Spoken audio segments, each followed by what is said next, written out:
Welcome into CHGO Bears After Dark, Hard Knocks edition after episode 3.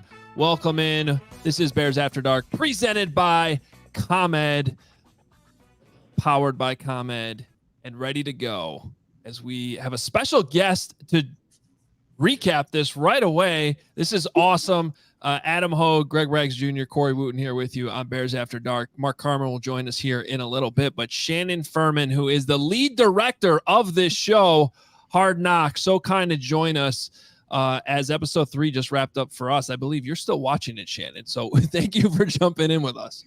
Yeah, no problem. Thanks for having me. So I guess let's start with this. Just what I'm curious, especially because we're in just a few minutes after the episode ends, what is this like for you guys when the episode actually airs, like when it actually gets out there? Because I've read some of the stories. Adam Johns had a great piece with you. It's like 400 hours of footage going into one episode. So I can't imagine when you put it all together what that feeling must be like. Yeah, so I'm really the only one on the crew that's actually seen the show at this point.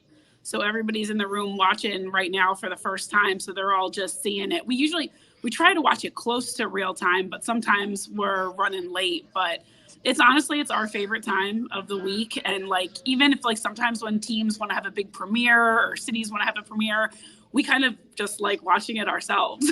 We all like watching it together. Our sound guys are super particular, so they want to watch it on like good speakers so they can hear everything. So it's a fun night. We always do like different, like they get us pizzas or things like that, but we try to have fun with it, and it's just something we look forward to. What's it been like, getting ingratiated with Bears Nation? Bears fans are some of the most passionate fans in the NFL and all of sports. And you mentioned last week, like the premiere was like the most watched premiere in a long time. And we kind of feel that here with the stuff we do, the fever pitch bloodthirst for Bears content every year, no matter what time we do shows 365 days a year, and it never stops. The Bears fans are as passionate as they come. What's that been like for you guys to kind of ingratiate yourselves into Bears Nation? I mean, it's been cool. Like, people in the Midwest are just really nice. different audience than the New York audience we had last year. But yeah, it was interesting to see that, the premiere episode, because not even just like the numbers, since streaming has started, premiere episodes don't always do that great. We look more at like the week-long numbers than you do premiere numbers.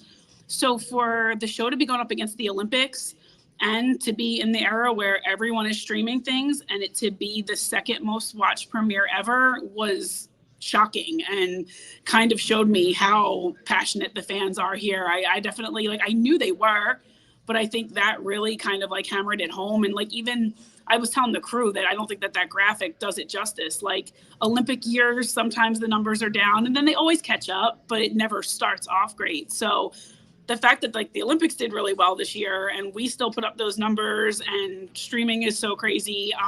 Yeah, it was really cool to see. So Shannon, I played back in the day. I'm an old man now, 37 years old. I played under Lovie Smith for the Bears. Do you have a favorite Bears player right now, right? I know you've been around them a lot. There's countless hours of tape. You've been around the facility. You've interacted with these guys. Do you have a favorite? Am I allowed to say that? Are they going to get mad at me when I go to practice? No, I mean, everybody has favorites, right? Probably, honestly, 2 of them were in tonight's episode. Tyson and Tory are 2 guys that I think we've been working with them since day one. And we wanted to make sure we like told their stories the right way. So even like with Tory, I told him, like, I don't know that we've ever featured a punter in the show, to be honest with you. So we were kind of like very intentionally collecting elements for the past 4 weeks that we've been at camp, so that we made sure like that we did his story justice. We wanted to make sure from getting the all 22 footage from practice to just really show off how far the punts are going. Getting an interview with him, doing the drive. We wanted to drive in with a rookie, and we thought he was the right one to do it with, just because kind of where he's from, and then just another way to help get him in the show and get more of his personality in there, because we have mic'd him for practice, but the punters don't always do all that much. But he's been fun to be around, and just different than anybody we've ever filmed with before. And then also Tyson, he's been awesome. I think as far as backup quarterbacks go in Hard Knocks, in my mind, he's the best we've ever had. I feel like he could start in this league right now, and it's just been kind of cool to see his progression throughout this summer and stuff, and learn more about him, and meet his dad this week. I got one unrelated. I saw you're from Jersey. I did my research. I'm from North Jersey. Question for you: do you call it pork roll or Taylor ham? I gotta know. Pork roll. Oh. All right, I call it Taylor ham, but I'm from North Jersey. Okay. I grew up right down the street from Giant Stadium. Nice. Taylor ham is all up there. Shannon, when it comes to Tory Taylor, I might have to have a talk with Ryan Poles about the lack of credit for that Scotty Scheffler comp, because I was on that 2 seconds after they drafted him. But in all seriousness, I'm curious what it's been like. There it is. Thank you. April 27th. It's dated 107, right after they drafted him. Shannon, I'm curious what it's been like to work with Ryan and Matt Eberflus too, because I know you're in close contact with them. Read the story about how you guys could see the DJ Moore extension coming, because you could literally see and hear what was going on. And I was actually in Ryan's office yesterday interviewing him, and he even made mention during the interview, the camera just moved. And he's like, yeah, it's a little weird, but I think that's gotta be, you deal with this every year, but that's gotta be tough for these guys that are, live in a super sensitive, level of secrecy about every move that's made. And yet we got a behind the scenes look at what happened with not a failed trip, but a trade that didn't end up happening with Matthew Judon. What's that been like, getting that back and forth with Ryan Poles through all this? I mean, Ryan's been awesome. So has Coach Eberflus. They've both kind of they trust us. So they understand what the process is and that we're going to work with them and everything. So they've been great. Access has been awesome. It's just really helpful for me too on things that you guys don't end up seeing, knowing a schedule on the daily basis, from having information like that and being able to prepare my crew the right way and have us move around properly around the facility, because we know things that are going on. So even just besides the elements we're getting for production and for the show, it just helps us move as a unit. But seeing the Judon thing and knowing it's playing out, there are times we see things early, and I try not to bother Ryan or Coach until I have to get more information about what's actually going on. But it's interesting. Our robo operator is actually really funny. He thinks I think in the next 10 to 15 years, I can be a GM.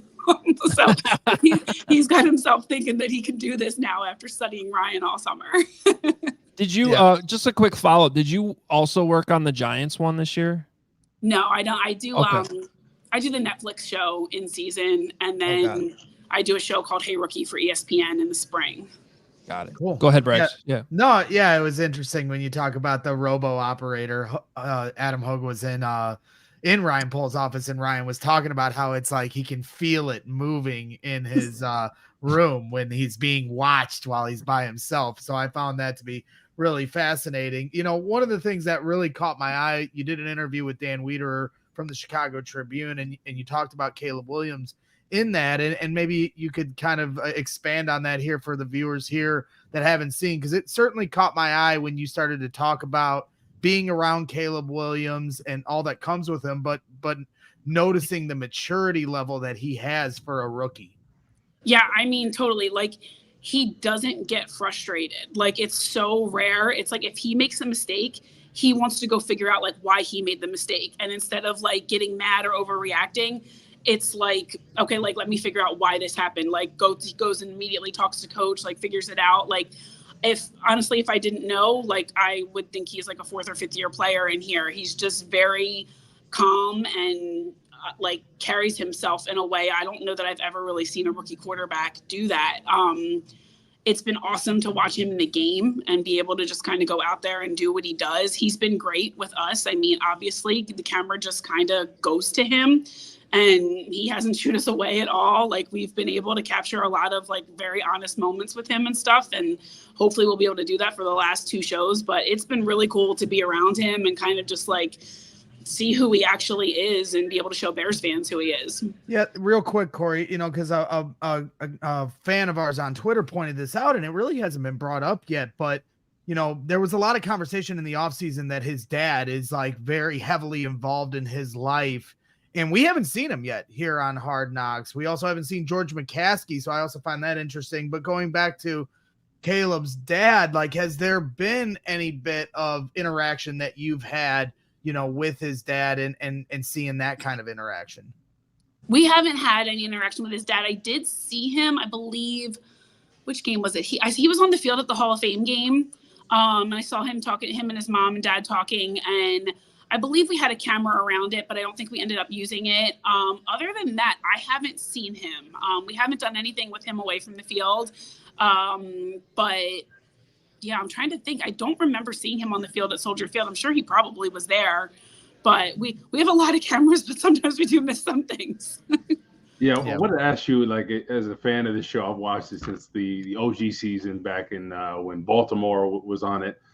As a fan of the show, and I think people kind of wonder, like, do you work with the team, obviously, and there's some clips that you probably want to maybe show, but maybe the team doesn't. Can you kind of talk about that process at all? I don't know if you can talk on that, but kind of what is that like working with the team, just making sure that you're not showing anything that they wouldn't want to be. Yeah, I mean, we do that every year. There's an approval process, and I think every bit's been pretty well documented at this point that we do sit down and watch it with them. Every team does it a little bit differently. It's usually like me and my assistant director in the room, and the team decides like who is in the room from them. Some weeks it might be different, some it might be less, some it might be more. A lot of the times it ends up being a lot of football heavy stuff that comes out of it, whether like play calls are getting in there or they think that like too much about a certain play is in the show. That's usually like the basis of what it is. There's never like, I can't even think of a time where there was like a whole scene or anything like that pulled out. For the most part, it's just like anything that would be a competitive advantage type of a situation that teams like to make sure it doesn't get out there. Well, sort of along those same lines, Shannon, it's been very noticeable, pretty much by everyone, the lack of profanity in this season. I have been able to watch all 3 episodes with my 10-year-old, so you won't hear any complaints from me. It's been kind of nice, but also having like all of us watch Hard Knocks all these years, it is part of the show. It is real football when, you know, you really hear what they're always saying. So what went into that? Was that a Bears decision? Because it is definitely different. Yeah, I mean, I'll be honest, like this team curses much less than any other team I've been around, but it is out of respect for the McCaskey family. It's something that they don't do and wouldn't want to see it. So just, it's kind of been a decision that was made out of respect for them, letting us in their house and wanting to be respectful to them. Has it been requested, you know, by the McCaskey family that they're not involved in this? Because one thing was my selling pitch to George over the years, because George McCaskey has been very hardline that he didn't want Hard Knocks here. And I think now he has to see the light of how this has been really nice for fans and even the players. But I always tried to say, like, hey, this is an opportunity to kind of give Virginia McCaskey her flowers. You know, she's, you know, been around this team a long time, and we haven't really seen that history and that story told. Has that been told by you guys to kind of leave that part out, or is there still more to come? There hasn't been any discussion around that yet. I think in my mind, the history part of the team is probably still coming in a later episode here. So you'll just have to keep watching.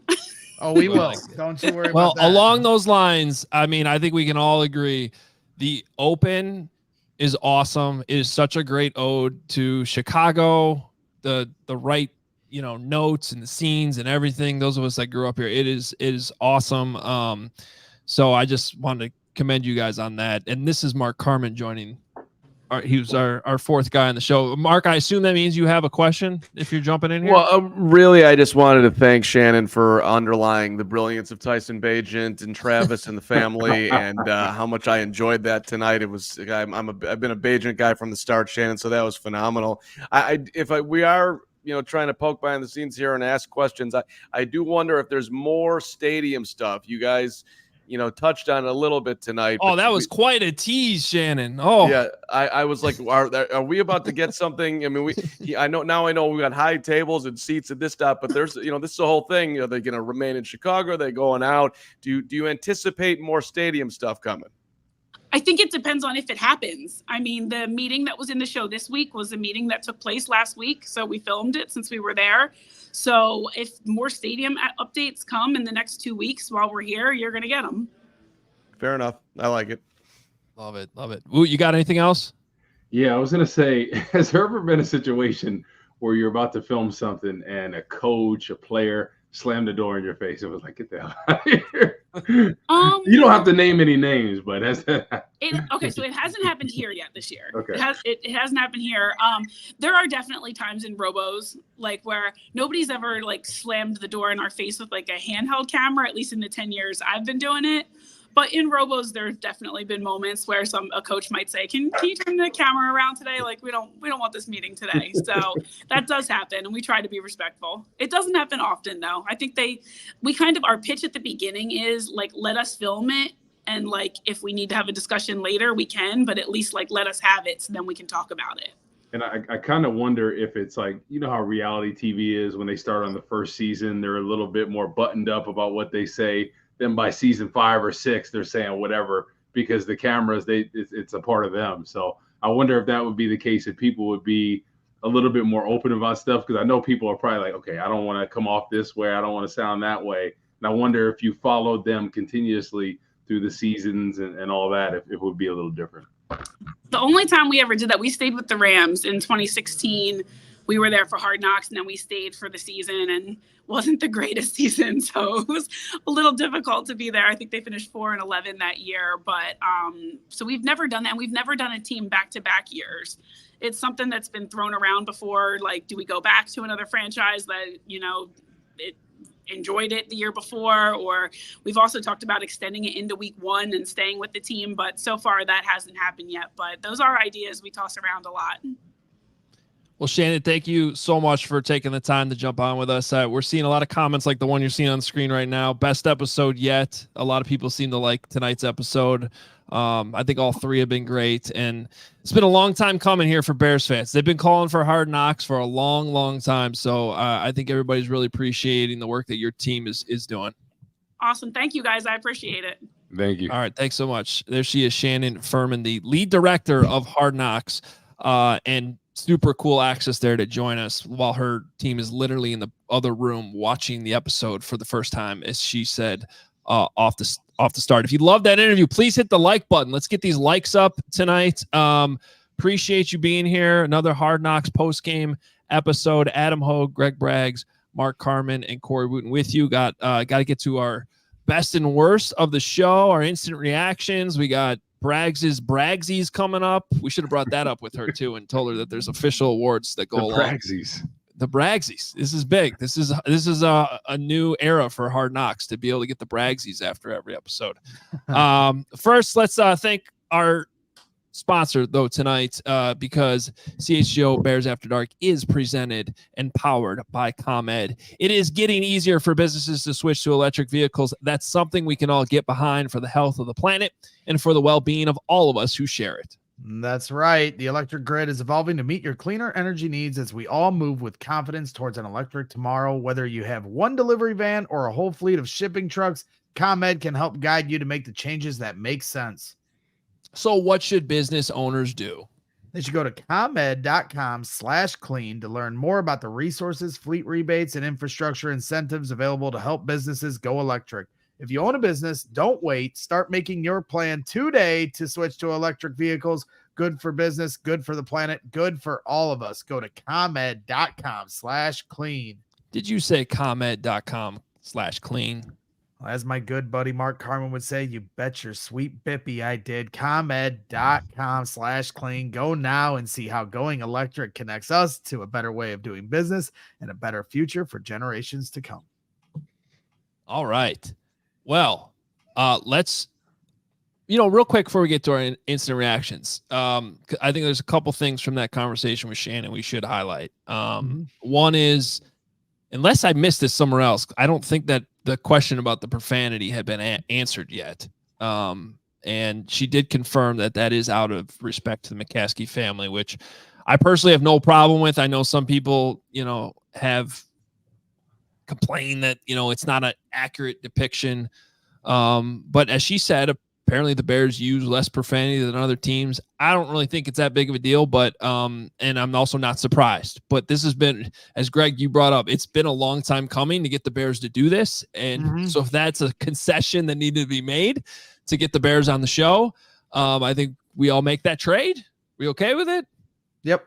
Yeah, I mean, hey, as long as they play well, I don't care what they say. They can say Jiminy Christmas. I don't care what they do. God bless America. They can do all that. What was the best lovey fake swear word?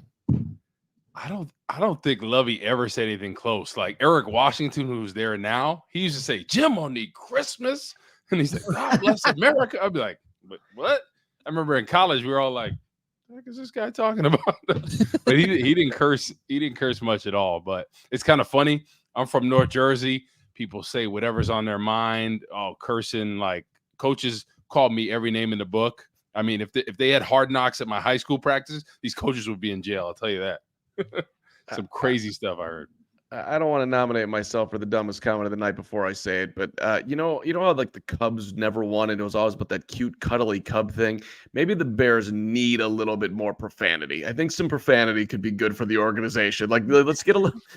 The '85 Bears, you know what they did? They swore a lot. That was a good thing for them. Let's move into the profanity world just a little bit more, George. Just to put the toe in the water. I appreciate your fan friendliness, but profanity is good for winning.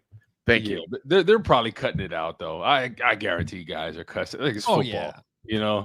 There's definitely cutting it out, right? There's a lot of cuts in that show, and I would imagine guys are saying some crazy stuff, especially when you're in the heat of the battle. Like it's one thing if you're walking around and they're catching you in between practices or meetings, but when you're out there, there's probably fights and stuff that went on, possibly even today. They're probably not going to show that in the show. Yeah, I'll be curious because it sounded like they got after it today in practice. So I wonder if that'll make the show next week. All right, let's get into instant reactions though. Braggs, we'll start with you. Well, I mean, where do you think I'm going to go with this? I mean, I was capable of doing an entire show the other day after practice with Nicholas Moriano where we did not talk about Caleb Williams for a full hour and 15 minutes, and I'm damn proud of that. But that's not going to happen here in my instant reactions because this was the Bengals week. This was forever for me the moment, like if this all goes where we think it's going to go and where it feels like it is on its trajectory, that throw to Rome Odunze in the corner will forever kind of encapsulate that feeling of, oh my gosh, we got this guy. We got him, and to watch those highlights from the Bengals practice, and to see that throw to Keenan Allen in the corner. And they showed all the different angles and the spiral on the ball, just absolutely perfect. And Keenan coming down 2 feet inbounds. Keenan Allen's really, all the talk about Keenan Allen and what weight he's playing at and if he's running his routes fast enough in preseason games. We've seen it firsthand at practice. The dude is a big time player in this league for, 12 years, like he has been for a reason. And seeing these highlights it just shows you just how much talent this team has. And just as a Bears fan that's waited a long time for things to finally fall into place, to see all this talent across the board, to watch them be celebrated on Hard Knocks the way they are, and to see this quarterback starting to come into his own into a serious way. That's my first reaction. And then obviously the Matthew Judon stuff I found very fascinating. They showed a lot of what went down there, and man, was that close. Ryan Poles offered. You only get one instant reaction. No. Instant reactions, plural. So for me, that whole behind the scenes look, I wasn't sure how much they were going to show there. Man, that was damn close to happening. And I'm curious to know what the number that they wanted Judon to agree to come here. So didn't happen. I could tell Poles was a little disappointed. You heard him say, hell, if he gets 20 sacks, yeah, I'm going to be pissed. But, I didn't want to put my team in a bind, and I completely understand that. But I like where Ryan Poles' head is at. This team is totally in win now mode. Man, I would have loved Matthew Judon. We talked about like the last remaining piece to the puzzle, somebody opposite Sweat. That would have been huge to have a big, strong guy with a lot of length that could pass rush and shoot. He's coming off an injury. He might have 20 sacks this year. So if he does, I'm going to cry even more. But who knows? Maybe Austin Booker can step up. I mean, realistically, I think he's shown progress in there. Do I think he's quite there yet? No, but I love the effort. I love the hand usage. See him getting better. I think he has to get a little bit stronger, and I think that'll come this offseason. But I love the motor. I think when you're looking at pass rushers in general, people think that you just have to win on the first move. No, it's the second, it's the third, it's the effort to the ball. And I bring this up a lot. Kyle Vanden Bosch, you look at as far as talent, wasn't up there with some of the best, but his effort was unbelievable, right? He had moves sometimes where he looked like a Pro Bowler. Other times it was just effort. And I think that's the difference. That's what I'm seeing with a guy like Austin Booker. So that's refreshing to see. It was cool to see your boy Bagent, seeing him and his dad. Like, I'm telling you, I'm a strong guy, but I don't know. I think he could probably take it. I don't know, we man. Gotta get this set up. This is interesting. No, I'm not trying to pop a bicep. You know what I mean? But hey, and you're right, because my old Brick Lane boss, Bud, he had a scar going all the way up his arm from arm wrestling in a bar and broke his arm clear. Real quick though, the most impressive part about that for Travis Bagent, is that he's the best ever left-handed and still top 5 right-handed. Wow, that's wild. Ambidextrous, man. We're running over Braggs's. Did you say Uncle Bud? Not Uncle Bud, my boss Bud. Your boss Bud. Yeah, his name was Bud. His name is Bud. His real name was Henry. It seems like I have many bosses that their real names are not the names we actually call them. Can we get Bud on the show? I'd like to have Bud on the show at some point. So what did Bud think when you used to have those reactions when the Bears would lose on the way home from the studio? When I was playing brick and he knew I was getting itchy to leave work to lose money and go cover the Chicago Bears for free with whatever I was doing, chasing my hopes and dreams, he would say, "So long, Bear Boy." I'd go running off the job site. Bear Boy. He would call me Jim, Bear Boy. He would call me, you are Bear Boy. Yeah, he would call me Bear Boy. And then I'd get in the car and I'd go, "Bear Man." And then I'd just jump in the car and that was it. He also called me dumbass every single day. We need Bud on the show. I personally need that. I need that need. Bud feels like, Bud would. It seems like Bud would fit along with the rest of us. I promise you guys would love Bud. You would love him. It's awesome. Carm, instant reaction from the show. I mean, there was so much tonight, right? I mean, the whole Judon trade was super interesting, but it was also interesting watching the Booker trade go down, and they're just calling one after another, and finally, 144 Buffalo's willing to do the deal. We're good, and it just showed how much they wanted him, and I just like the process. Okay, deeper and deeper, someone's gonna be willing to take a fourth for this late 5th round pick. So I thought that was interesting. Obviously, the Bagent stuff was the greatest thing I've ever seen in the history of television. That was phenomenal. I was really hoping they were going to show the clip of Bagent with CHGO. I know we're not part of my take, but I just figured like we maybe would have a shot to get in there.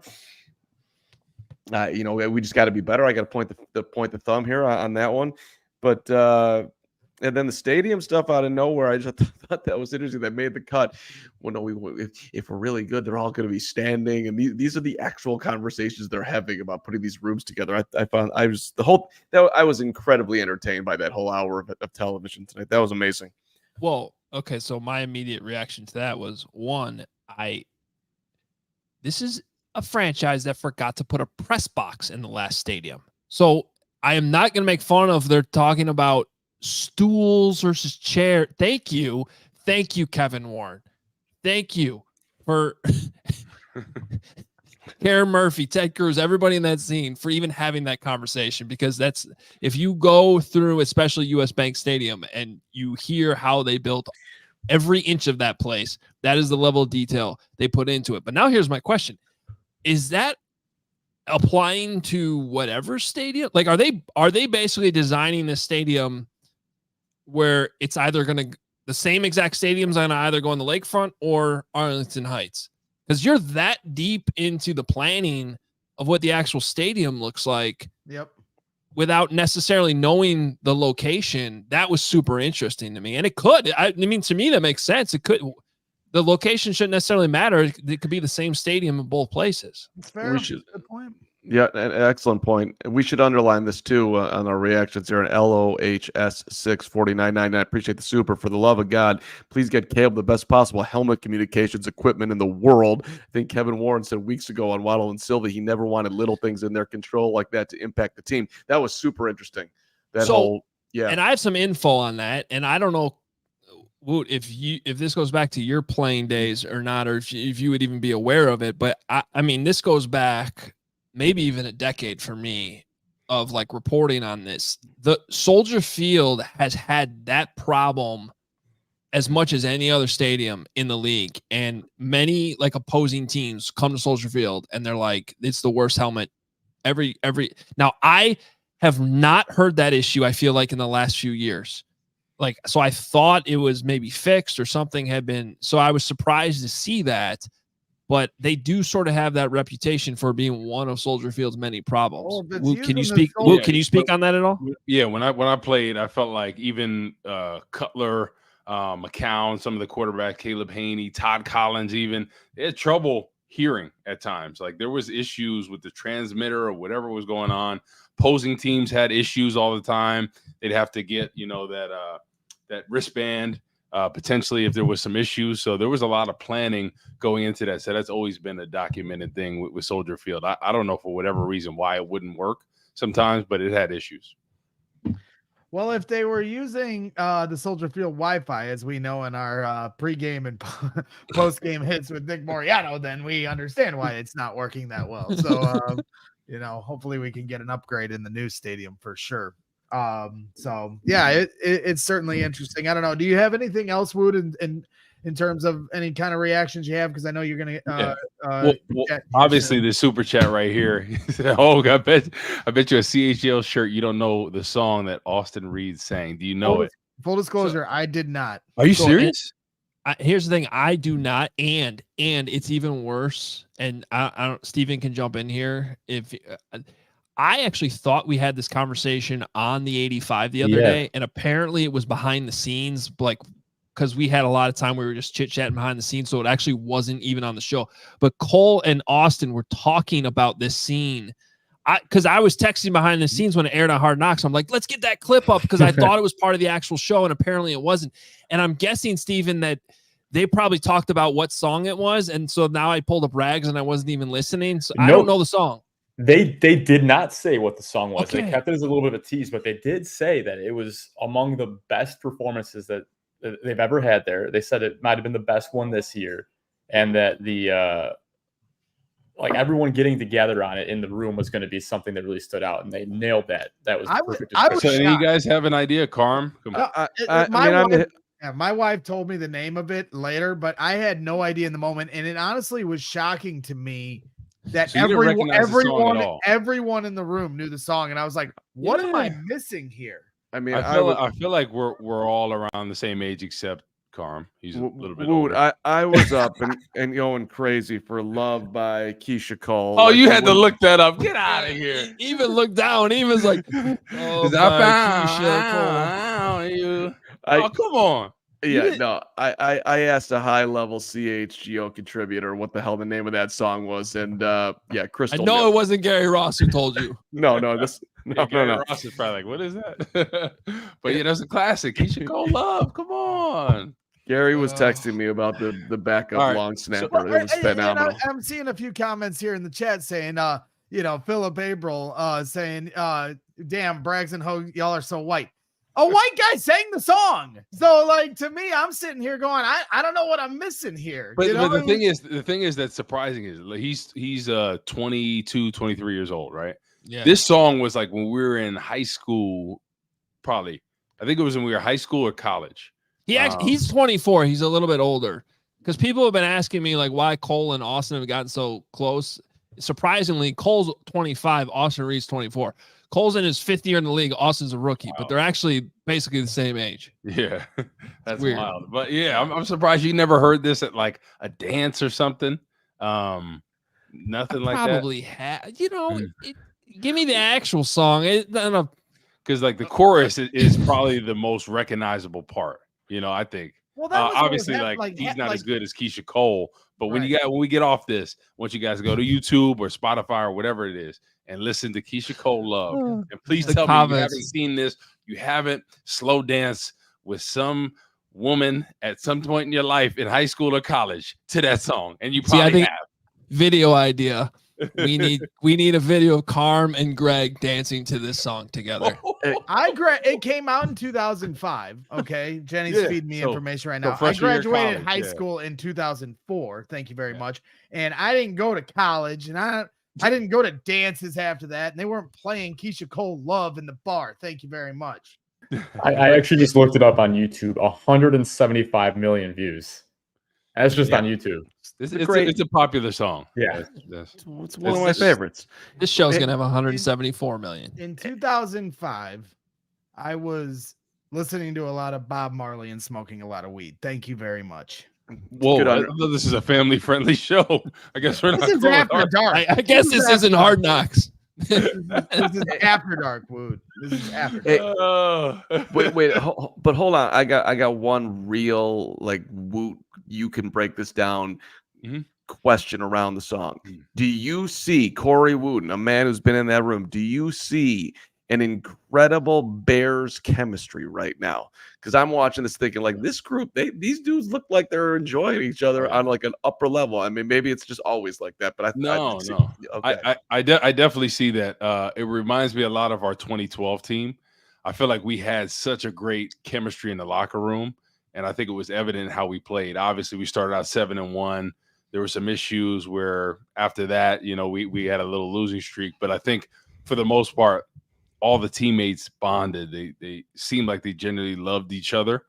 And I think this is the mark. What they're building right now in the locker room is a great thing. And I think it's just constantly going to get better and better. And I think the great part is they're all rallying behind Caleb, which is awesome because that's what you want. You want to support your young quarterback. And I think in the past, I don't know if there's been as much support as they're doing now, which I think is awesome because he's the face of your franchise. You want to get this thing right. You're rooting for him. He's doing all the right things. And I think it's awesome. But about his play, so I think, obviously I like that they showed the realness of it, right? Started out kind of struggling, then bounced back. And I think that's awesome to see him struggle a little bit, then come back, make a couple good plays, lead a touchdown drive, lead a scoring drive, because everything's not going to be perfect in this league. And I think what really stood out to me was when his quarterback coach asked him, he said, "Do you get nervous?" And he's like, "I got nervous one time, freshman year of high school or whatever, fumbled the ball twice and then threw a touchdown. Never get nervous." And I think that's the mark of some of the best players. I think like Patrick Mahomes, they measured his heartbeat on a 4th and whatever when the game's on the line, and he was as cool as can be. And I think that's the mark of great players is when they're in stressful situations, first games, beginning of a season, any game rather, and they could be calm, cool, and collective, even despite stuff going bad. I think that's a great sign for a young quarterback. Yeah, I think there's a lot of good early signs like that, and we're gonna spend some more time breaking this all down. I got a lot of notes to still get to. We got the Bragsies, Woot. Appreciate you. Now, is that Penny Hardaway or Shaq? No, it's Shaq. It's Shaq. Okay. The 32 Diesel. I had a little workout in the basement. It's something like, I know Braggs, I know you're getting knee surgeries, but work on those biceps, okay? Please. But Penny Hardaway, by the way, I was just playing at Jason Tatum's charity golf event. 4th time I played in it. Sister works for Jordan. They run it, so I always play. They always got an extra spot. I did win long drive, about 345. Won a TV, And I was chatting with Penny Hardaway on the range. Wow. I've seen him the past couple years. Really good dude. Actually, really good golfer too. I think he's scratch. So yeah, really good golfer. We're gonna see you on Friday, right? No, I will be. Yes, I will be there. Come on, you thought I was gonna miss that? Come on, guys. I'm excited for it though. But Braggs, I know you're getting your surgery, and you know, I'm gutted. I won't be there. But my buddies are the guys that I normally play with when we do these events. The guy that's taking my place is a good friend of mine, but also a ringer. He's a good golfer. So we'll see if he can give you guys a run for your money. The one thing I'm really happy about is I don't have to see Braggs in some stupid matching polo onesie. What was it? A romper. I'm sure my group will be bringing the heat as they always do. Class, nothing but class. No, definitely. I'll see you guys Friday. And you got something, Carm? I want to know if you paid for that jersey because I know my guy Woot he likes to keep that money in his wallet. So I'm wondering if you know where I got this on years ago. I got it on eBay, right? I got an eBay. Still had the tag on it and something probably fell off the back of the truck somewhere, but who knows? I used to do that in Canal Street as a kid. Living in Jersey, I go to Canal Street. They fall off the back of the truck. You get the Hardwood Classics Mitchell and Ness jerseys for about $35. Used to buy them in bulk. That's how you do it, baby. Yeah, that's my guy. I love it. That's awesome. Woot, have a good night. We'll see you on Friday. Yes, see you guys. There he is, Corey Woot. That's a CHGO kickoff classic. We're talking Friday. I got a squad too, for the record. I got armor coming out. So just know Hunter. That. No, not well, but that's funny. Hunter Armour, great producer, executive, whatever at my guy over at Fansided. But no, I got Matt Piacenti, Dennis Gambino, and Chris Raby coming to play. These dudes can play golf, and I'm gonna get drunk in the car. That's my plan. So in the car, you can at least sit in the cart. See y'all behind me. I know. You see, you went. Just sitting in the parking lot. You guys all made the mistake. I went upper level, playing with Spencer and Mitch. Oh boy, everybody's trying to LeBron it and get their dream teams together. I mean, I'm bringing out a crew. If you're just leaning on the talent in the building, I'm going off the board. Yeah, my teammates. They're literally my teammates, and I'm bringing in my buddy too, who's probably slightly better than me. So we're okay. All right. It's be a battle. All right. Greg, why don't you tell us about important things? Yes. Before we get to the Braggsy Awards for the night. No, I'm getting my notes out before we get to the Braggsies. But okay, we can bump the brag. Now we're bumping the Braggsies. I want to make sure to let everyone know this is as good a time as ever to become a diehard. If you go to allchgo.com/diehard, you get a free shirt. Right out the gate, you get exclusive content only available to diehards, like Adam Hoge's written newsletter that he puts out weekly. A lot of different things. Nick Moriano is also putting out written content. Mark Carman as well. We have a Discord channel where Bears fans are talking about the latest news every single day. And it's about all different teams here in Chicago too. It's not just Bears, Bulls, Cubs, Blackhawks, White Sox, everything, you name it, we've got it. And then also discounts on any future purchases for t-shirts and discounts on our events, like our tailgates here coming up this season. We have tailgates for every single home game, the corner of Wabash and Cermak. You can sign up. Tickets are live on our allchgo.com/events. You can get your tickets to the tailgates right now. You don't have to be a diehard, but if you are, you can get discount to come to the tailgate. So this is the time right now, and things are only going to get better. The content's only going to get better. You see all the different things we're doing here. Corey's here with us. Cole Kmet's got his own podcast. We just keep adding to this Bears team and trying to give you the best coverage we possibly can here in this city, talking about this team that's on a serious rise, and it's going to be a lot of fun, and we've only just begun. What did Caleb say? What was the saying he said that everybody's loving right now? So, it's time, man. Bears are going to win some football games, and then also you have a chance to join us in Arizona. If you go to truefantravel.com, you can see all the different options available at your disposal to come to Arizona with us. Corey Wootton will be with us as well. Got a lot of different fun things planned. Tailgate party before the game. You get a ticket to the game when you sign up, 4-star hotel accommodations, and a whole lot of other things that come with that package. So make sure you sign up with us at truefantravel.com and come on out to Arizona. And the Bears should be like 7-1 by then. So it'll be a lot of fun. I'll tell you what, I will save my notebook towards the end. But before we do get to the Bragsies, I let's talk about that Judon conversation a little bit more. That was super interesting. And I think there's some, we're kind of piecing this together between a couple reports that were out there, a little bit of what Ryan Poles said on Hogan Johns yesterday, and then adding in actual footage of the conversations behind the scenes. So one thing that Poles told us yesterday, because Johnsy asked him, like, so it sounds like you're okay not getting them. And he was like, oh, well, hang on. You're always a little disappointed when you don't, that competitive drive, like you want to get the deal done. And you have Jeff King literally quoted on an open mic in this episode tonight saying, I think we're going to get it done. Right. He was talking to Flus in that scene, right? Yeah, I think that was with Eberflus. So, like, the front office thought they were going to get it done. Now, I want to, as soon as this is over, I want to go back and rewatch that scene to really make sure I heard everything correctly. But I think I mean, basically, it sounded like the Bears had a clause in there that was if they didn't get the contract done with Judon, he would revert back to New England.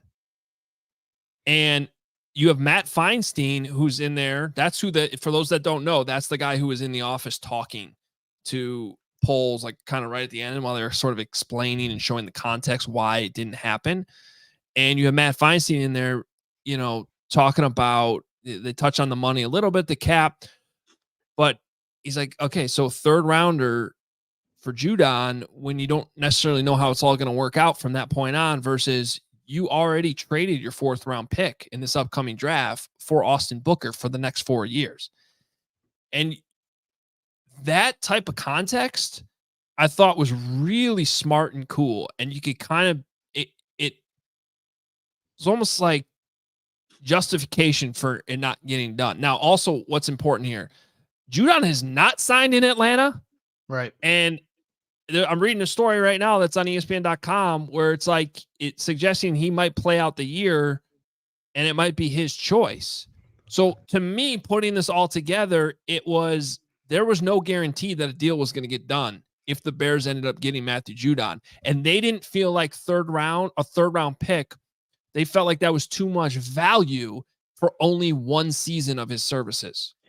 Well, how does it work, Hoge, with if the Bears or the Falcons, now that the Falcons have Judon, and let's say he doesn't resign with the Falcons and then signs a big contract elsewhere, don't the Falcons get a pick back?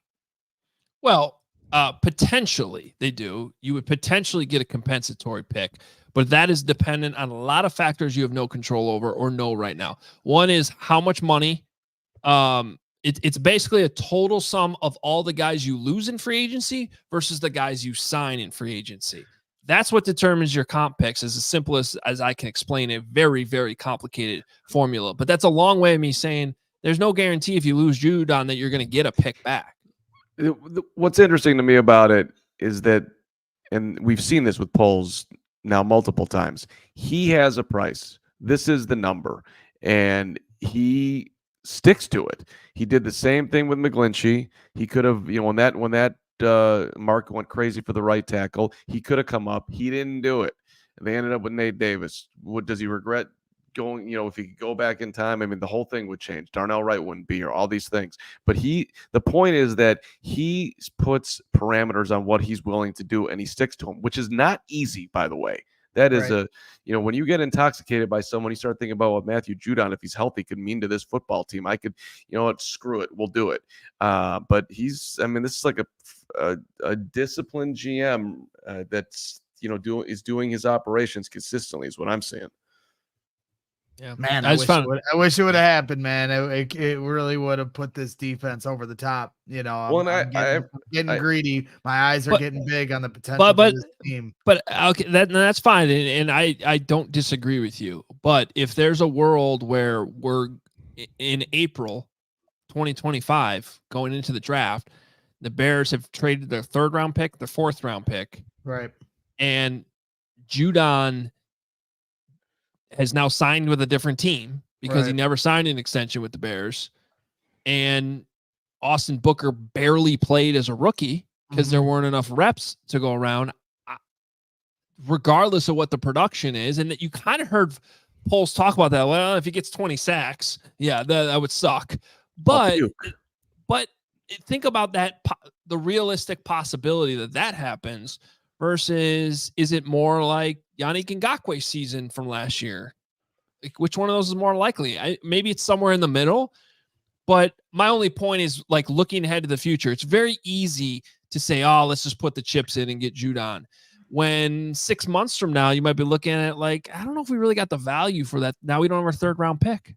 I know. Well, I would have dried my tears of not re-signing Judon with my Bears Super Bowl championship shirt. So I was, just trying to balance that. Well, that brings me to this question, Greg. It is a perfect accidental transition because I do want to highlight Big Cat.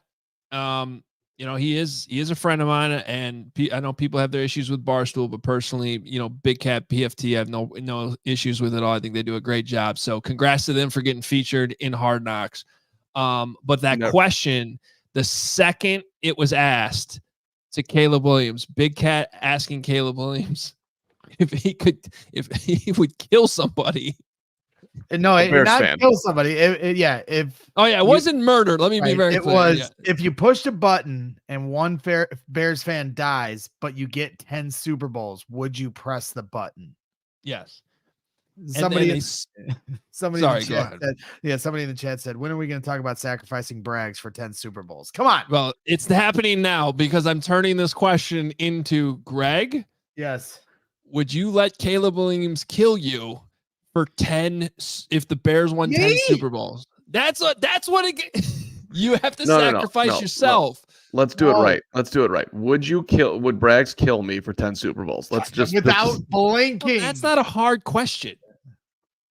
I guess I'm just living in some land where I felt valued by Gregory today, and that he wouldn't value you. Trust me, as I press the button, there will be tears rolling down my face. We will miss you.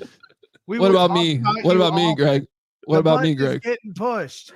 There's very few people in this chat that I will not push the button for.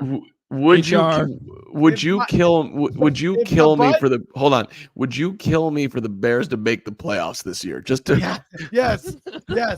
If I could push this button and get the Bears 10 Super Bowls, but it killed my mom. No, I'm kidding. No, don't. She lived a good life, Adam. Come on, man. No, the question, the hard, I know your answer to all those. I want to know, would you sacrifice yourself for everybody else to enjoy 10 Super Bowls? Now we find out how big of a me guy he is. Yes, no, I need to see one. Just one. What if I told you though, the Bears go on to win 0? You don't see a Super Bowl if you live the rest of your life, but if you left today. I mean, if are we just talking in sports terms and not talking about like living the rest of my life with my daughter, like my wife? Like, you know what I'm saying? Like, are we getting that deep? We can qualify this as this is not a serious conversation, just to be clear. All right, if it was just down to the sports thing, because that is one of my greatest fears as a Cubs fan. Watch 108-year futility with the Cubs and knowing some Cubs fans that like were in their 90s. And Cubs fans, die-hard Cubs fans their entire lives and never saw them win one. I couldn't think of a more torturous thing to go through. I know there was some Cubs fans that died like right before they won the World Series and they were like 96 years old. Like that is cruel and unusual punishment that I wouldn't wish upon any diehard. So yes, in that frame of reference, I would rather sacrifice myself than go the rest of my life without the Bears not winning a Super Bowl. Well, here's the thing that White Sox fans don't know, that I did make a deal with the devil in 2005. And my dad could verify this story even in the comments here if he's watching live tonight. Because when the Astros went to the bullpen in game 2 to bring in Chad Qualls, I turned to my dad, and Will Perdue was sitting right behind us too. and I said, if he hits a home run right now with the bases loaded, I will not ask for anything the rest of my life of the Chicago White Sox. And Konerko hit the grand slam. The White Sox won the World Series, and it's been all hell ever since. It's been nothing but absolute crap ever since 2005. So you can blame me, but we got our World Series, and I have to remind myself that they might suck the rest of my life. Michael Nash. There it is right there. My dad verified it. True story. Michael Nash in the chat saying Greg would kill Karn for 2 chalupas and a Baja Blast. I mean, I think that's generally true. I'm hungry. I mean, you know, we've spent a lot of time together. Might as well end it, you know, sometime soon here. Hey, officially now, Hoge, there was the Billy Goat curse. It's the Hoge curse. I told you guys about him. I told you about this dude. He is a curse. I've been telling it for 2 years, sitting next to him watching Bears games. He is the walking Grim Reaper. He'll say things while they're not happening, and then they start coming into existence, and he laughs. And I'm you never called me out for the one I thought you were going to call me out last week. I think you forgot about it. I probably did through all 2 weeks. 2 weeks before the joint practice, I said it's probably going to rain that day, and you yelled at me right. You yelled at me right there in the moment, and it poured in that Bengals practice, and you didn't get to go. So now I feel bad. And then your dumbass is on Hard Knocks with your stupid umbrella, standing there with Nick, the Grim Reaper and his umbrella, ruining my life. Yeah. Did you get to go to that practice? There we are. Look at it. Yeah, Nick was talking crap about my umbrella, and then you could see their visual evidence. He's sneaking in under the giant golf umbrella that I have. Yeah, I just like that you're under covering, but you still have the umbrella. Well, because it did not block the rain at all. It was coming right through it. Yes. Yes. All right. Should we did you have one more thing, Carm? We should probably get to the Bragsies. No, let's get to the Bragsies. I've been waiting for them all night. Get to the Bragsies so we can start to get to bed. I know we got some notes too to get to run through, but yes, the Bragsies, Oscar winning segment that we've built out here for Hard Knocks After Dark. So let's get right into it. Steven, excited to give out these rightful awards. The best moment of the show tonight here for episode 3 of Hard Knocks is Flus's nicknames. We got to get a little behind the scenes of all the different nicknames. Do you guys remember them? What was your favorite one you heard? Because I have them listed here. Go ahead. So these were all new ones. I'm not gonna lie, my son was trying to talk to me during this scene, and I kind of missed it. Yeah, it happened fast. Yeah, he ripped through them pretty quickly. But Herbie the Love Bug, I think, is probably Khalil Herbert, I have to imagine. And then he's calling Roma Dunze homie Romy. And then he called him it.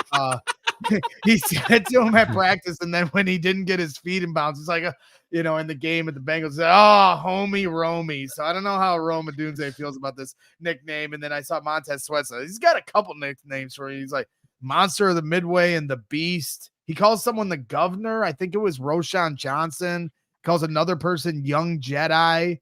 So, it's interesting. I know that Canadian Eagle, Theo Benedict, already was revealed. And then you have the Mako Shark, which was who, Hoge? Who's the Mako Shark? Oh, that's Brisker.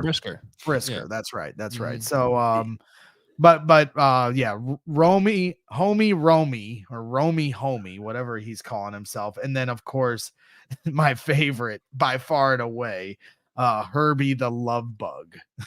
So for that goes to my best. You got anything, Carm, before I move on to my next one? I'm very disappointed in your best. Keep going. Let's go to best. You don't get to criticize the Bragsy Awards until the Bragsy Awards are concluded. That's what we've decided.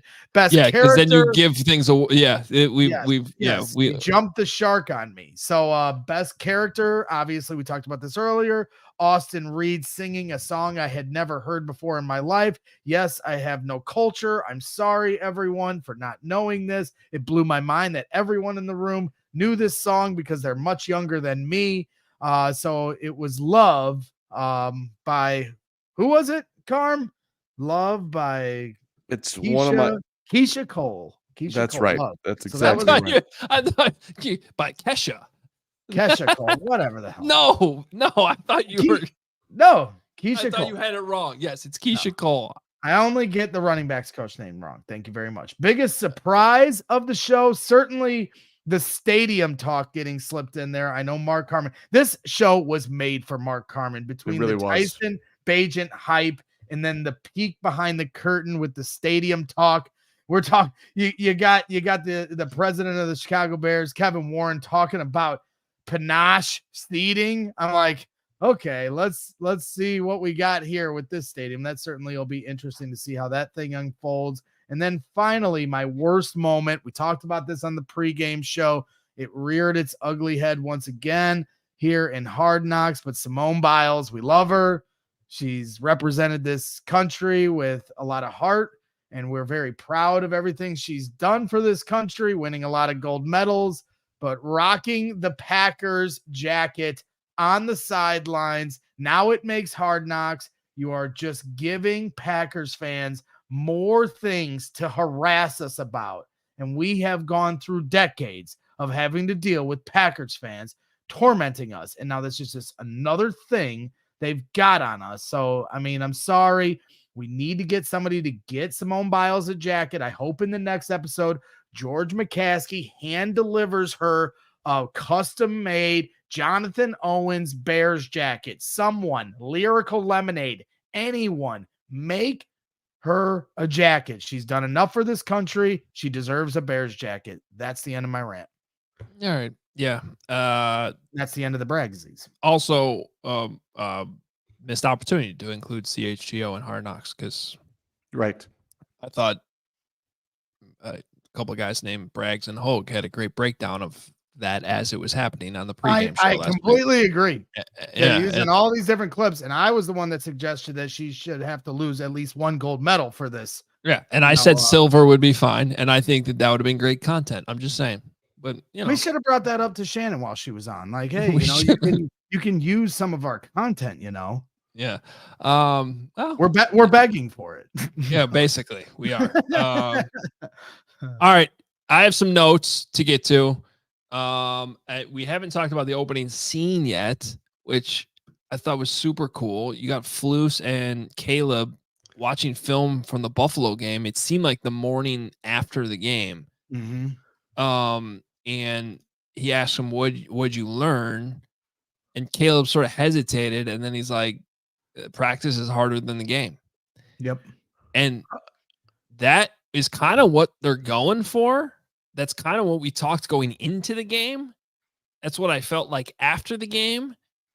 And that was just cool to hear him say it, in that setting. That's obviously a one-on-one situation. And also, what do we think about, I don't know how anyone can have a problem with it, but it is very interesting that the head coach is meeting with the quarterback one-on-one, when he's the defensive head coach. This isn't Matt Nagy meeting with Mitch Trubisky the day after the game. It's Flus with the quarterback.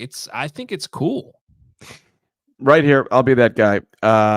When he was getting in, yeah, here I come. Here, when he was getting into the fundamentals of like, you see where your foot is here and all that. I'm like, are you outside your comfort zone a little bit here? There, I was amazed. Oh, he asked him.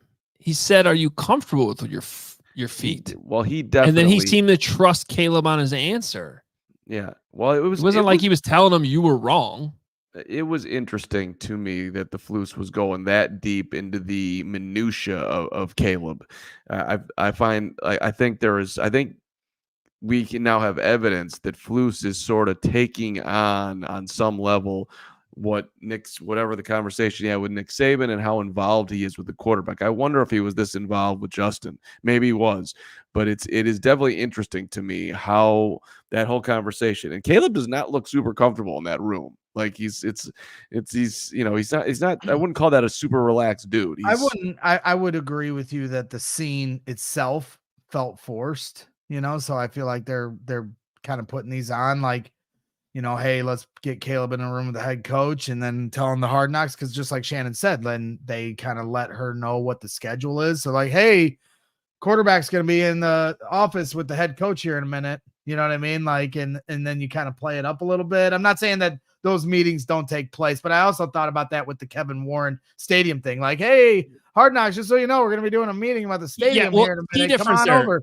Yeah, key difference though I think is important because the stadium meeting it required like cameras. Like that was there were multiple cameras in that room. Mm-hmm. And she even said to us tonight, like that was their one. They happened to be in that meeting, right? Right. If you check the cameras in the Flus Caleb, those are the fixed cameras that are in Flus's office. The That's right. same type of ones that, and I can tell you that nobody was alerting Hard Knocks to Ryan Poles' interview with Hogan Johns yesterday. Okay, I would have if you'd have told me. Okay. But yet they were clearly listening because the camera was moving when we started that thing. So I don't think that that's forced. I think it's genuine, and I think it just happens to be footage that they have. I'll give him credit for whatever building the relationship one and just being in there too. But also, he told a joke. He did the slip and slide joke. Lucy had a funny. He did a funny. Yeah, he said. I will. 3 episodes in, I would say Flus is winning Hard Knocks. He's doing a good job. He's done a good job this whole preseason beyond Hard Knocks, even just what he's done on the practice field. And I'll continue to give him his flowers for how he's handled this training camp and preseason. Because then the other thing you said, it's, the games or the practice is harder than the games. That stood out. And then he also asked him like the 3 things, Caleb said about what he thought of his Bills performance. And he said preparation, confidence, and playing within the game. So, it's just interesting to kind of see that confidence growing for Caleb Williams. A couple other things. And one was another quote from Caleb when he was on the field. I don't get nervous. And then he's like, except for the one high school game that I had, right. and he does seem really calm, cool, and collected on the field. Doesn't that seem impossible? It's crazy. That's impossible to me.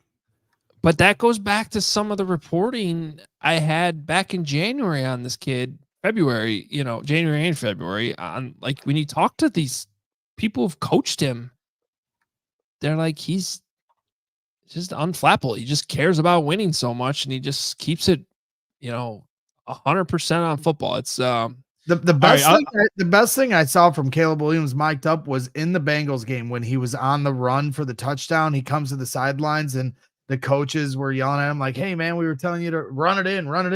And he was like, I understand. I hate to run. When he said that, I was like, wow, like that really stood out to me. I hate to run. That's how badly he wants to make a pass down the field. Well, and that's similar to what Cole told us on the first episode of the 85. I mean, he basically said that, like, I don't think he likes to run. And then you heard it, from his mouth in tonight's episode. A few more notes. Matt Ryan made a brief appearance and loves your guy, Tyson Bagent.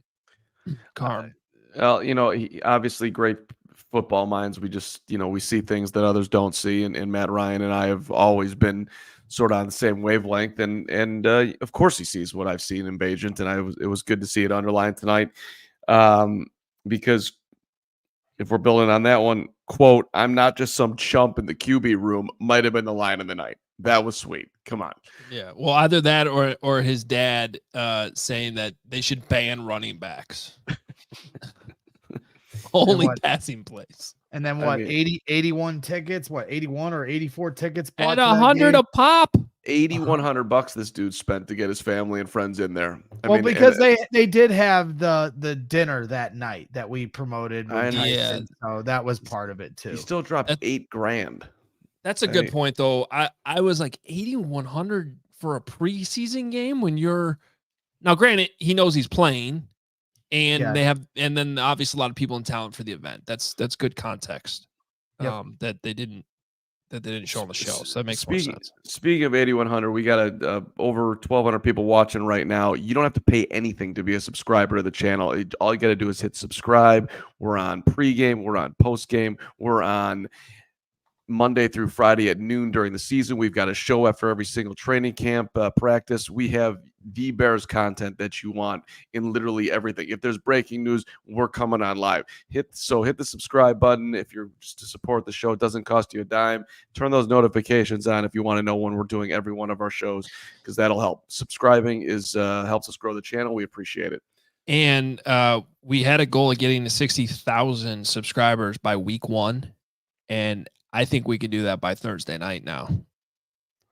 The last preseason game. Especially with us rocking on the Roku channel here today. Probably getting some new viewers. It's pretty cool. The Roku channel available for you now. The CHGO Roku. Go check it out on the Roku channel and just search for CHGO. All right. Let's see what else. I loved when Tory Taylor came over to Caleb after like the 3 and outs, and they're on the sideline, and he's like, "I thought you said I wasn't gonna have to punt, man." That was some good levity. That was great. And then because Caleb was like, "Well, it's preseason. We're just trying to get you some work."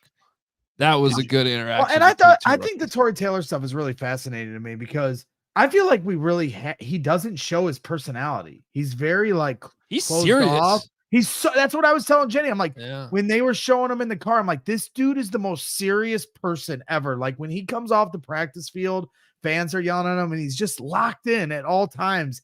And I don't know why I expected Tory Taylor to be more fun, but then Shannon Furman comes on earlier and says he's one of her favorites. So I'm trying to understand, I guess he's just not showing it, but every time we see him on the practice field, when he's walking off, when he's on Hard Knocks, it's like no fun Tory. I just want him to smile a little bit, have a little fun.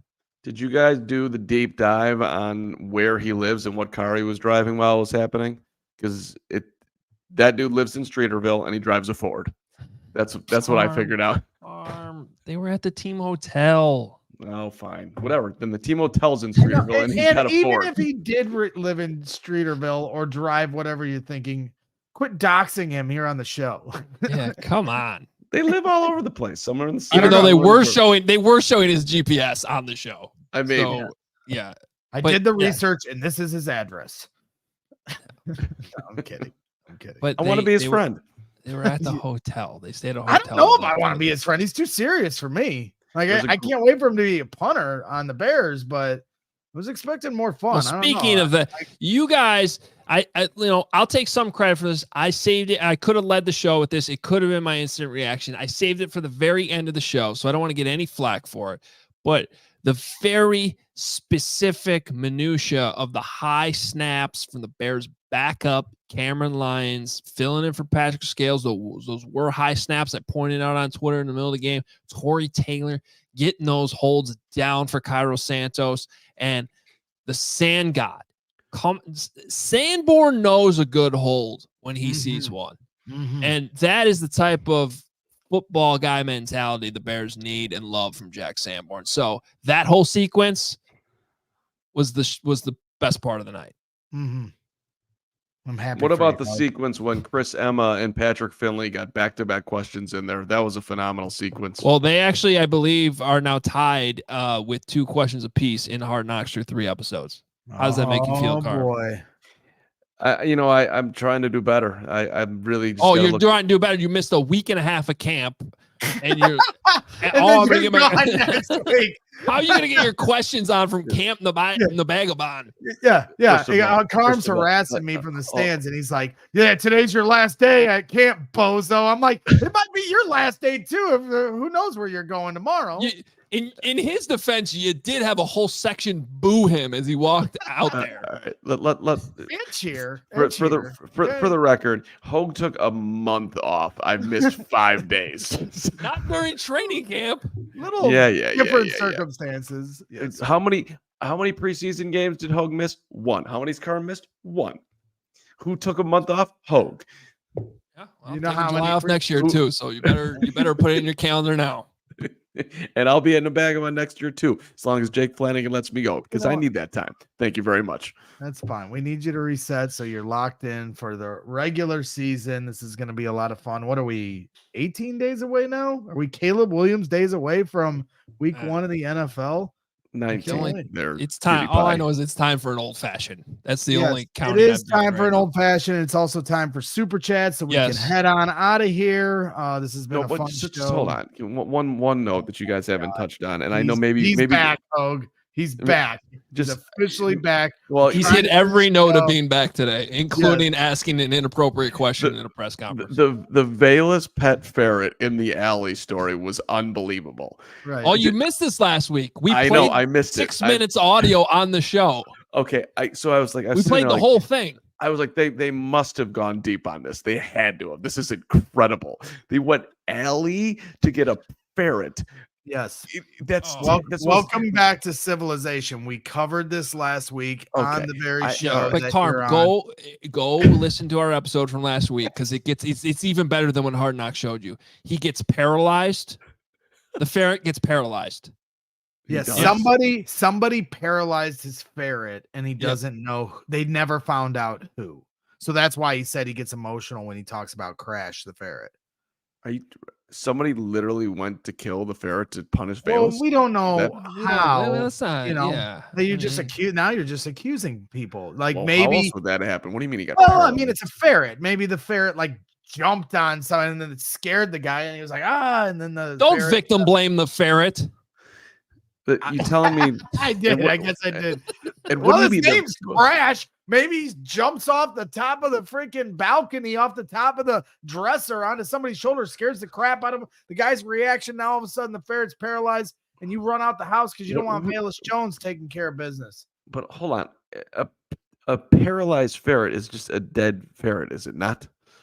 Or were they feeding it? No, we don't know how long the ferret lasted after the paralysis. Would they put the ferret in a wheelchair and like? Well, that was my question. Spoon fed the ferret. No, they put him to sleep after that. Okay. So he was alive. But they euthanized the ferret after he got paralyzed. All right, we did get to see the photos of Crash, and so great job by Hard Knocks following up on something we saw on Hard Knocks to start with, and is good. It's just good so follow. funny. It's just so funny because like stuff like that, like my wife is like charging down, getting Addie down early for bed, and is like down sitting in the seat ready for the show to start. And I was like, you really like this, don't you? She was like, I love it. It's must-see TV for Jenny.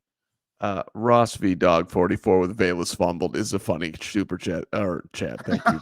Oh no, Ross. Show some compassion. Not now. Velas was at running back when he had the ferret, and he was returning. I don't think he has a fumble at running back since he moved there. Okay, he's only collided with 6 quarterbacks, and all right, that's enough. Imagine if Velas made fun of Poppy.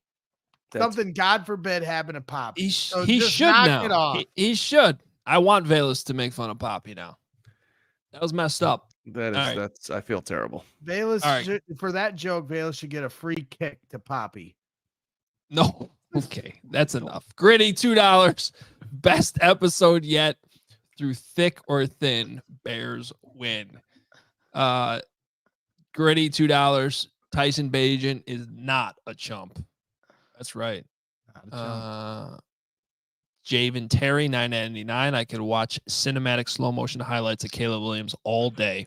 Through thick and thin, Bears win. I mean, seriously, I'm sure Obvious Shirts is already printing the shirts right now. I mean, that through thick and thin, Bears win. You just found yourself the 2024 motto for the Chicago Bears. Let's go. There you go. Zero Demon, $10 was Bragg's word of the day. Toilet paper ingratiate today. Yes, I know to much of your guys' surprise, I have an extended vocabulary that everyone constantly questions here on the show. You do say that word a decent amount. That's not new today. Yeah, I bust out ingratiate all the time. Steven questioned my words on yesterday's show, and no one will question the words that I vomit out of my mouth on this show anymore. Well, I have a veteranship is not a word, by the way. Listen here, get off the screen. Nobody asked you. Is understandment an actual word? Did I say understandment? No, but Caleb has said it multiple times since becoming a Bear.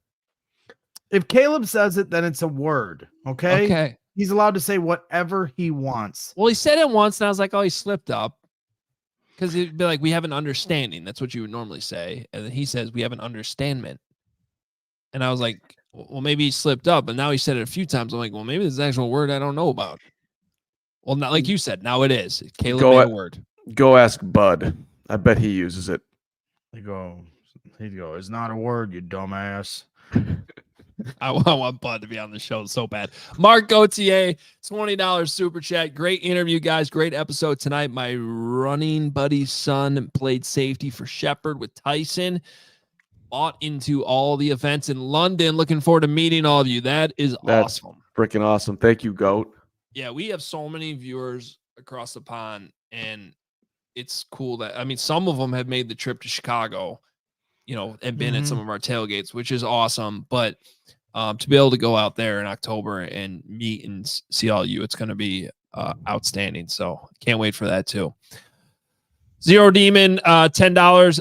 Thought the biggest takeaway was when Travis said how Caleb is a good kid and how the team all likes each other and how they all have hot girlfriends. He did say that. Travis Bagent is different, baby. And that's why we love him. We'll have him on the show soon, by the way. I was going to say, we need to get him on. You want him tomorrow? We can do him tomorrow. Well, I think when we get back in studio in a week or two. Okay. Would be perfect. Good production meeting. Oh, I'm sorry. Carm's on vacation again that week. Okay. David Hunsaker, $4.99. I want it on the record that I've taken the least amount of vacation of any of y'all in the last 2 years. Thank you very much. That is completely false. I definitely hold that record, and I will probably take less days off after my knee surgery on Friday than you will for the U.S. Open, you huge nerd. You should take more Did vacation. you say on the show today that you guys have a new song at your camp? You are the biggest loser I think I've ever met in my entire life. I love singing songs at camp. You need to sing more songs and and bring some enjoyment into your life and stop being such a. Hey, I sang Metallica on the pregame show. Hoge was thrilled. We clipped it. It was really great. I'm proud of you. Good job. And everyone in the chat, because they were like, don't sing. Then I sang, and the chat all agreed that I had a great singing voice. Thank you very much. It was way better than what Carm does, but that's like the same bar of the history of Bears quarterback play. So I wouldn't brag about it too much. And I just want to point out, I will take the most vacation of anybody on this team. And I will also promise that they will be at the least important times of the NFL calendar, like every other year.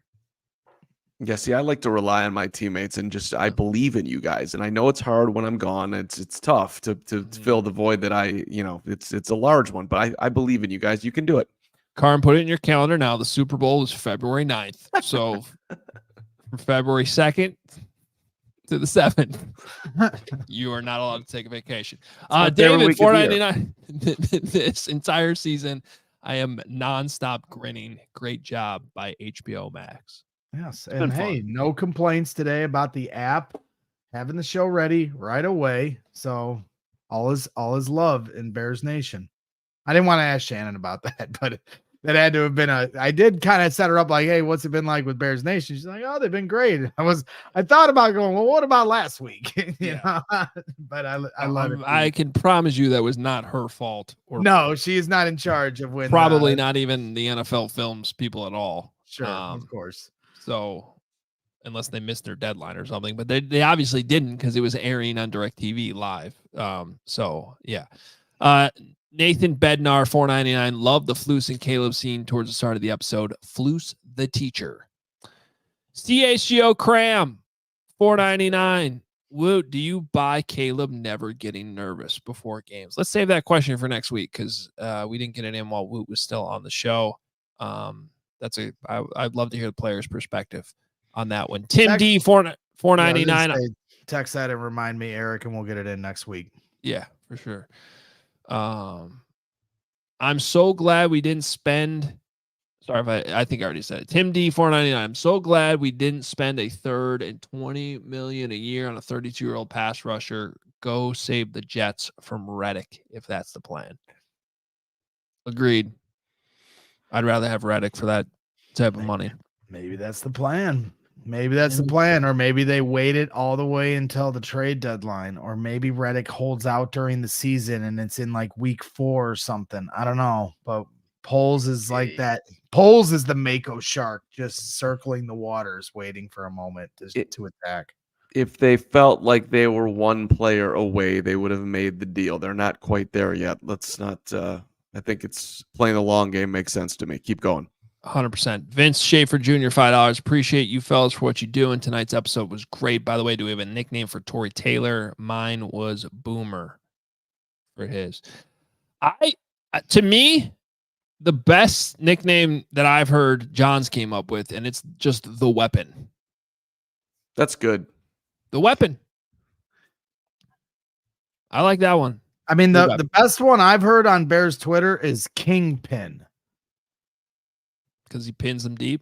Yep, Kingpin. That's not bad either. I like Kingpin. That's solid. Well, he's walked by a few times at camp, and I yelled, hey, what do you feel about Kingpin? And like the Terminator, he just keeps stomping along and doesn't look at anything other than what's in front of him and the ball. Like, smile, Tory.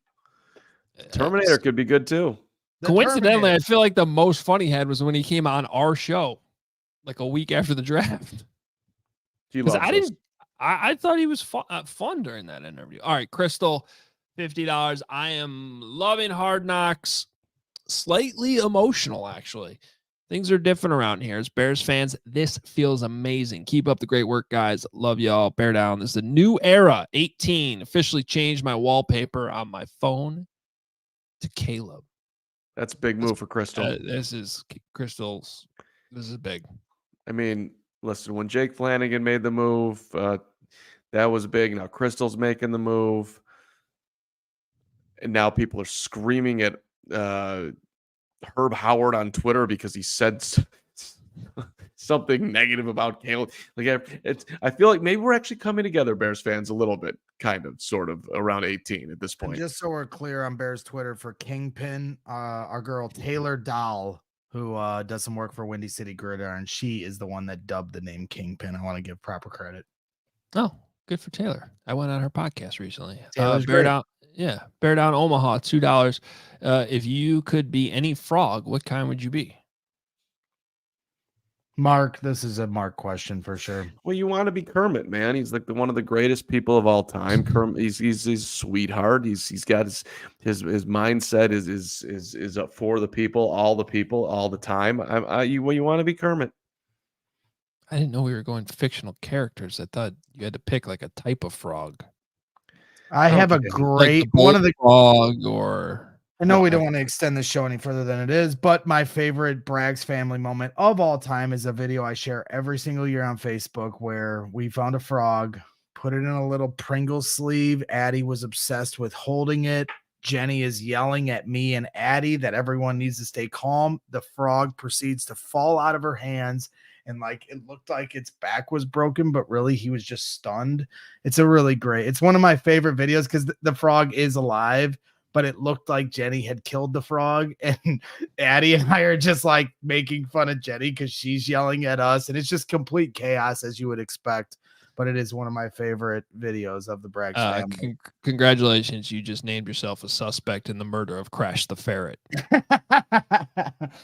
Great story, Greg. Keep them coming. The video is very hard. The video is very wholesome. I can't break it down play by play, you asshole.